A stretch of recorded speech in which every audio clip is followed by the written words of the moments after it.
What if the future of Taiwan is not decided in Taipei?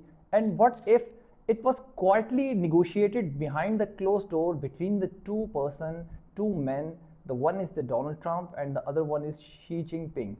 And what if the real purpose of Trump's visit to China was never a trade, but a much larger geopolitical bargain about the future of the world order?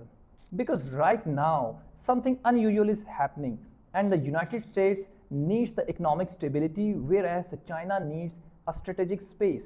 So the Taiwan sits directly in the middle of this global chessboard. Taiwan is not just an island, it is the center of the modern technological world. So the world's most advanced semiconductor production comes from Taiwan, which is AI system, the military system, smartphones, the satellites, the communication gadgets, and even the future warfare depends on the Taiwanese chips.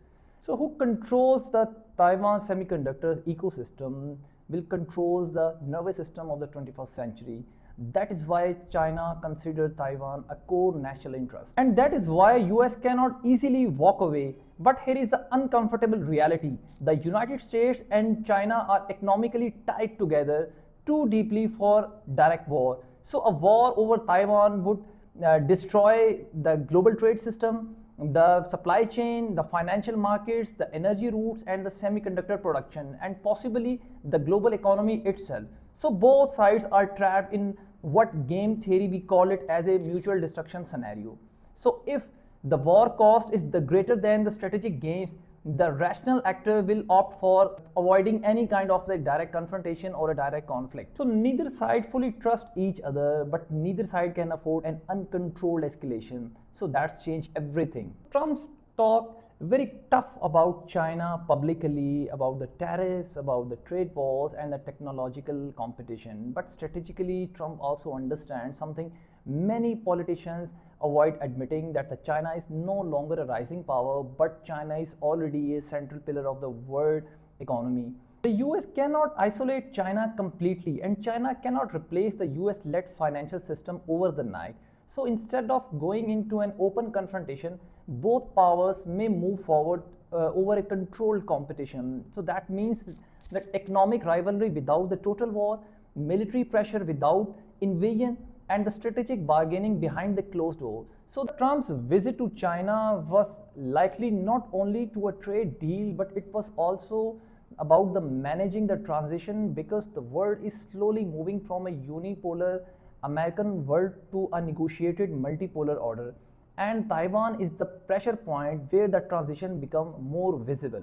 Now here is a question that nobody openly asked, that did Washington quietly signal limits to Taiwan? Not abandonment, but limits, because the United States knows something important. China may tolerate delays, but it will never permanently accept Taiwanese independence, and China's military modernization is accelerating rapidly. Meanwhile, in the US faces internal political polarization, economic debt pressure, the Middle East instability, and the global overstretch. So the real strategy may not be to defend Taiwan forever. The real strategy may be to delay the conflict, to prevent sudden escalation, negotiate strategic balance, and buy some time for the technological restructuring.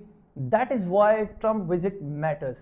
Not because peace was achieved publicly, but because the red lines may have been privately communicated. So under the game theoretical perspective, this is no longer a simple Cold War politics. This is a repeated strategic game, so both sides understand the escalation, they can destroy the both players. So in the game theoretical framework, this resembles a repeated prison dilemma, where the long-term cooperation among the players that often produce the higher payoff, and it can stop or it can contain the immediate conflict. My prediction under game theoretical framework, that most of the analysts, they avoid making that prediction. The future of Taiwan may not be decided through the sudden invasion. It may be decided slowly through economic pressure, through technological dependency, through diplomatic isolation, and the psychological fatigue. And China does not necessarily need some immediate war right now. So it may wait until the cost of the resistance becomes too high for everyone else. So meanwhile, the United States may gradually shift from direct military guarantees towards a strategic deterrence and a regional balancing. If Trump's return with stronger influence globally, expect the more negotiation with China, more economic bargaining, less ideological confrontation with China, strong pressure on allies to pay the strategic cost, and a transactional foreign policy approach. And Taiwan may increasingly become a part of a larger US China strategic bargain, not publicly but quietly. The real question is no longer will China rise?